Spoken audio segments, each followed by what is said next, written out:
The sun was dying slow over the western ridge, bleeding gold and crimson across the sky as the wind whispered through the dry grass. The rancher, Eli Cooper, rode his tired horse down the river trail, a hollow look in his eyes. He wasn't a man who smiled often, not since the fire took his ranch, his cattle, and his wife Clara. Folks said he'd turned to stone since that day. But tonight, he looked like a man burdened by something more than grief, something he couldn't speak of, not even to the wind.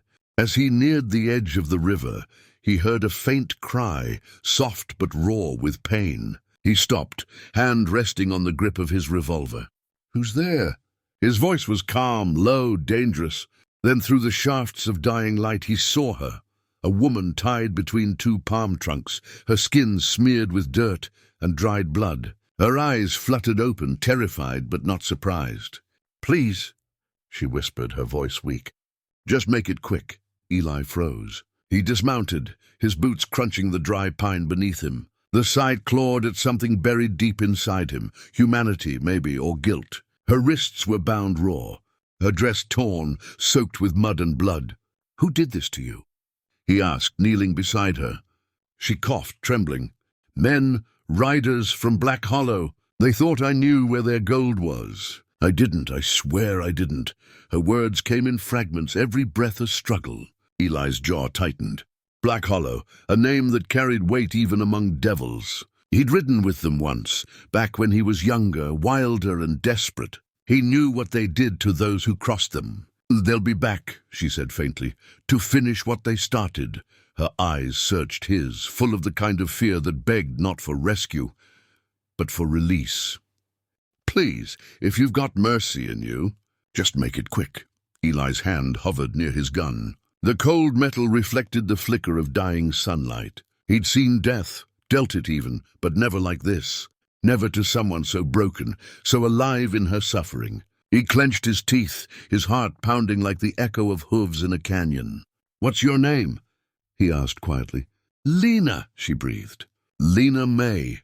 He nodded, as if the name itself anchored her to something human again. "I ain't gonna kill you, Lena May," he said. "Not if there's a chance you can stand." She laughed weakly, a hollow, bitter sound. "There ain't," she said. "They broke me inside and out. I can't feel my legs." Her tears shone in the fire-colored dusk. "Don't make me suffer more." Eli stood, torn between mercy and vengeance. He looked toward the horizon, where the faint dust trail of horses shimmered. Black Hollow was returning. The devil himself was riding toward them, and Eli had minutes, maybe less. He looked back down at her, at the bruises, the rope burns, the hopelessness, and something inside him shifted. He drew his knife, slicing through the ropes around her wrists and ankles. "You ain't dying here," he said, his voice low and firm. "Not while I still got breath." She tried to protest, but he lifted her gently, wrapping his coat around her torn clothes. "Save your strength," he whispered.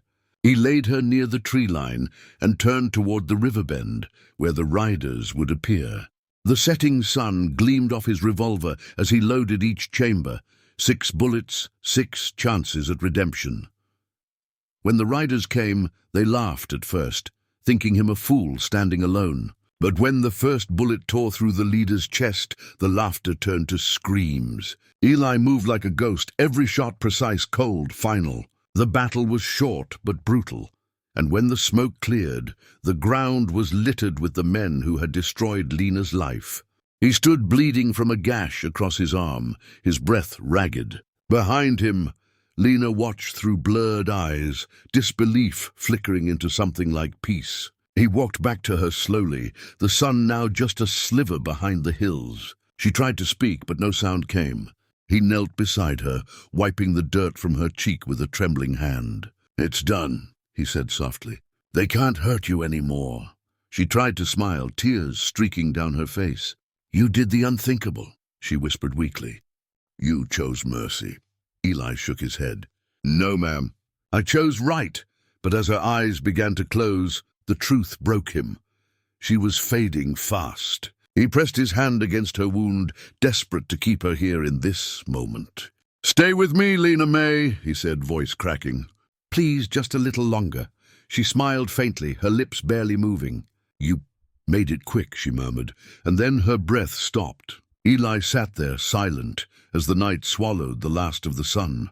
For a long time he didn't move, just stared at the horizon, the ghosts of his past and present burning together in his mind. When the moon rose, he buried her by the river under the palms, marking the grave with his hat.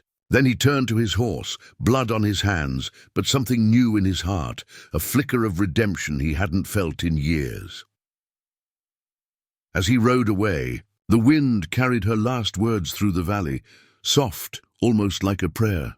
And for the first time in forever, Eli Cooper lifted his head to the stars and whispered, "Rest now, Lena May. I'll finish what you started." He rode into the dark, a man reborn by the mercy he once thought was weakness. If you felt this story deep in your heart, don't forget to subscribe to the channel. Your support helps bring more emotional, powerful Wild West stories like this to life. Hit that bell, like and share, because every story deserves to be told before the sun sets again.